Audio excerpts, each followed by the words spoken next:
1,56, c'est le nombre d'enfants par femme en France en 2025. Il n'a jamais été aussi bas depuis la fin de la Première Guerre mondiale, si bien que les autorités sont en état d'alerte. Un rapport parlementaire est sorti cette semaine sur le sujet. Il propose une révolution de la politique familiale afin d'inciter les Français à faire des bébés. Une allocation de 250 € par enfant et par mois est proposée, ainsi qu'un congé parental universel, un prêt à taux zéro pour pouvoir se loger. Derrière ces mesures choquent une question toutefois, est-ce que le problème, c'est vraiment l'argent ? On va en parler avec vous, professeur Samir Hamama. Bonsoir. Bonsoir. Vous êtes gynécologue, président de la Fédération française d'études de la reproduction et auteur du premier plan national de la fertilité. On va en parler longuement ce soir. Alors clairement, il y a une baisse du nombre d'enfants en France, 644 000 bébés seulement. C'est 24% de moins qu'en 2010. Est-ce que c'est parce qu'il y a une baisse du désir d'enfant ? Absolument. La jeune génération, il y a 30% de jeunes hommes, femmes confondus en âge de procréer qui ne souhaitent pas d'avoir d'enfants. Et quand on leur pose la question pourquoi, ils disent je préfère favoriser ma carrière professionnelle, je préfère voyager, je préfère sortir. Et si jamais j'ai un enfant, je risque de ne pas trouver une place en crèche. Bref, je pense oui, il va falloir repenser notre stratégie, notre politique familiale et notre politique nataliste. Parce que c'est une question qui relève de l'intime.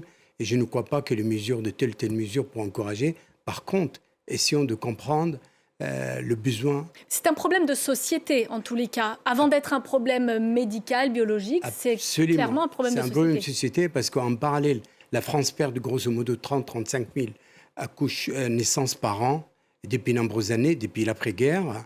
On ferme de plus en plus des écoles, on ouvre de plus en plus des EHPAD. Un Français sur 4 a plus de 65 ans. La population mondiale est vieillissante. Donc, en parallèle à la baisse de natalité, on note une augmentation de l'infertilité, de l'ordre de 0,3 et 0,4% par an chez l'homme et chez la femme, respectivement. Donc, je vous rappelle, aujourd'hui en France, on a 6,6 millions de personnes infertiles, si on intègre les partenaires. Et si on en rajoute l'infertilité choisie, on monte à une population en âge de procréer plus de 7 millions. On va revenir sur l'infertilité dans un instant, mais d'abord un mot sur ce rapport parlementaire qui a donc été dévoilé cette semaine. Il veut, lui, activer le levier économique, 250 € par enfant et par mois, un congé parental mieux rémunéré, un prêt à taux zéro pour le logement, des places en crèche. Est-ce que ça prend le problème par le bon bout, selon vous ?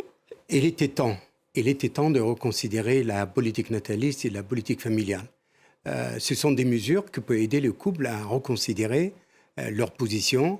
Je vous rappelle, aujourd'hui, la classe 20-40 ans, c'est la classe en âge de procréer, ne cesse de diminuer. En 2022, vous avez 30% des naissances issues d'une mère de 35 ans et plus et d'un père de 38 ans et plus. En parallèle à ça, la France est face à ce que j'appelle une fécondité tardive. La femme entrepreneuse, entre 40 et 50 ans, j'ai fini mon parcours professionnel, je m'intéresse à ma vie de famille. La vraie question aujourd'hui, est-ce que la France est en mesure de permettre à une femme de concilier entre sa vie professionnelle et sa vie privée? Ma réponse est non. Si on regarde ce qui se passe dans l'Asie de l'Est, comme la Chine, comme le Japon, comme la Corée du Sud, qui aurait imaginé aujourd'hui, le Japon et la Chine proposent la semaine de 4 jours. Même le Danemark, pour ne pas aller très loin, elle propose à ses citoyens en âge de procréer en disant « Allez dans une ville romantique comme Paris, faites un enfant, si vous ne le faites pas pour vous, faites-le pour la patrie ». Vous êtes à l'origine d'un plan contre l'infertilité qui a été présenté au gouvernement il y a quelques années. Le gouvernement a pris les mesures qui lui paraissaient les plus judicieuses. L'une d'elles va être mise en place dès cet été. C'est une lettre que tous les Français de 29 ans vont recevoir et qui va commencer par ces mots. Il est temps de réfléchir au projet ou non d'avoir un enfant. Cette lettre invite notamment ces Français à faire un bilan de fertilité. Elle n'a pas forcément été accueillie de la bonne façon par tous. Comment vous la défendez, cette lettre ? Je pense qu'elle était mal perçue et mal comprise.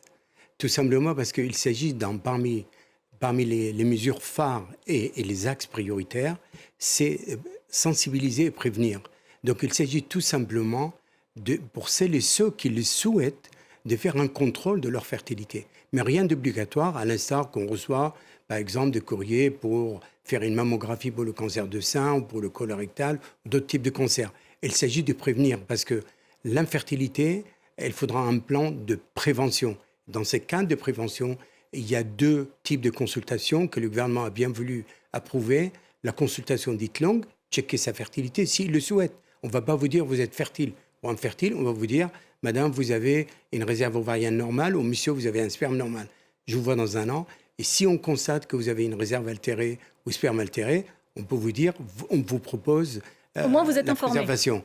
Parce que je vous rappelle, la loi dite bioéthique de 2021 propose pour ce qu'on appelle la préservation de la fertilité dite sociétale. Chose surprenante, les hommes ne sont pas concernés par cette question, alors que la fertilité chez l'homme et chez la femme chute avec l'âge.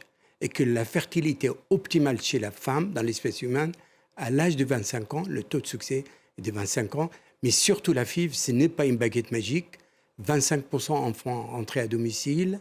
Et donc, il y a 40% de couples qui quittent le circuit sans enfants. Vous me disiez hors antenne qu'il y a une augmentation nette de l'infertilité en France. À quoi elle est due? Justement au fait qu'on fait des enfants plus tard ou il y a d'autres facteurs? Il y a 3 facteurs, pour rester simple, pour ceux qui nous écoutent. Cause sociétale, cause environnementale et cause médicale. La cause sociétale, il suffit de regarder l'âge moyen de premier accouchement aujourd'hui en France est de l'ordre 31 ans et 3 mois. Il y a 30 ans, c'était de 24 ans. Donc le fait de le recul d'âge provoque ce que j'appelle une infertilité d'origine sociétale. Donc c'est là où je disais la France, je crois, il est temps qu'on réfléchisse à l'idée de permettre à une femme de concilier ou d'articuler en sa vie privée et sa vie professionnelle. Le cause environnementale, savez-vous, vous êtes exposé à une centaine de molécules dites perturbateurs endocriniens au quotidien. Ce qui n'était pas le cas il y a 20 ans, 50 ans. Ce n'était pas le cas avant. Quand vous allez acheter votre shampoing, votre parfum, votre rouge à lèvres, votre fond de teint, il y a des perturbateurs partout. Qu'est-ce qu'on propose au gouvernement? La création d'un logo reprotoxique dans le but d'informer. Il a repris votre idée, le gouvernement, sur cette question? J'espère bien, parce que le but, c'est d'informer à l'échelle individuelle et à l'échelle collective. Et s'il y a une journée par an, on parle de l'infertilité. Je vous rappelle, il y a 6,6 millions, plus sans oublier l'infertilité choisie. Il y a 48 millions en Europe, il y a 200 millions dans le monde.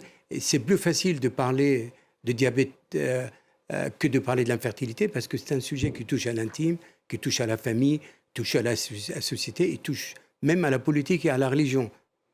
Si vous deviez donner un conseil aux jeunes couples qui veulent un enfant aujourd'hui, ce serait quoi? Ce serait préserver et prenez le temps de réfléchir pour faire votre enfant. Vous savez, aujourd'hui, je crois la loi dite bioéthique de 2021, c'est une mini-révolution parce qu'avec la préservation dite sociétale prise en charge par la sécurité sociale, je crois qu'on est le seul pays au monde à ma connaissance. Je vous rappelle, il y a Google, il y a quelques années, quand il l'a proposé, ou la GAFA au sens large, eh bien tout le monde dit comment on va instrumentaliser le corps de la femme? Pas du tout. Je crois que l'infertilité aujourd'hui peut ralentir la courbe de la dénatalité sur 2 leviers. Le premier, c'est améliorer le taux de succès en PMA, parce qu'aujourd'hui, de l'ordre de 25 ans. Deuxièmement, de la prévention en mettant en banque quelques ovocytes et quelques paillettes de sperme. Rien d'obligatoire, mais si on le souhaite. C'est la raison pour laquelle l'un des chapitres, c'est d'augmenter le nombre, d'autoriser davantage de centres, privés et publics confondus. Moi, je souhaite les centaines de centres qui font la PMA participent à cet élan national. Et puis surtout, booster la recherche et l'innovation. Je remercie le gouvernement qui a accepté de mettre sur la table 25 millions d'euros dans le but de mettre en place 2 consortiums, l'un sur la fertilité, l'autre sur l'endométriose. Je vous rappelle quand même, on fait de plus en plus de progrès avec des tests innovants pour le diagnostic précoce de l'endométriose. Ça va dans le bon sens dans tous les cas. Selon vous, on peut encore inverser cette courbe de la dénatalité? Absolument, on peut ralentir. Mais je pense que si on traduit cela, cette baisse de natalité, en termes de main-d'œuvre qualifiée, aujourd'hui, vous avez 4 travailleurs en France pour une personne de 65 ans et plus. À partir de 2060, la France, elle passe à 2 travailleurs. Donc la population mondiale est vieillissante. Rendez-vous compte, un pays comme la Corée du Sud, elle disparaîtra dans 250 ans. Un pays comme le Japon, elle disparaîtra dans 600 ans. Un pays comme la France disparaîtra dans 1000 ans si on ne prend pas des mesures aujourd'hui pour remédier dans 20 ans. Est-ce qu'il y a un pays sur lequel on devrait s'appuyer, dont on devrait s'inspirer? Chaque pays, ils prennent des mesures comme il convient. Je pense, moi, je souhaite à l'échelle européenne qui est réellement une stratégie concernant la politique familiale et la politique nataliste. Encore une fois, Il suffit d'informer sans culpabiliser, sans moraliser. Donc, pour revenir à ces courriers des 29 ans, le but est d'obliger quiconque à faire un enfant à l'âge de 29 ans, mais s'il souhaite de faire un contrôle de sa propre fertilité. Mais ce n'est pas en les payant qu'ils feront davantage d'enfants. Absolument, absolument. On est complètement d'accord. C'est qu'une volonté, c'est un projet réfléchi à deux ou tout seul. Je vous rappelle, depuis la loi 2021, on a le droit de prendre en charge une femme seule, non mariée, ou un couple femme-femme, au-delà du couple hétéro.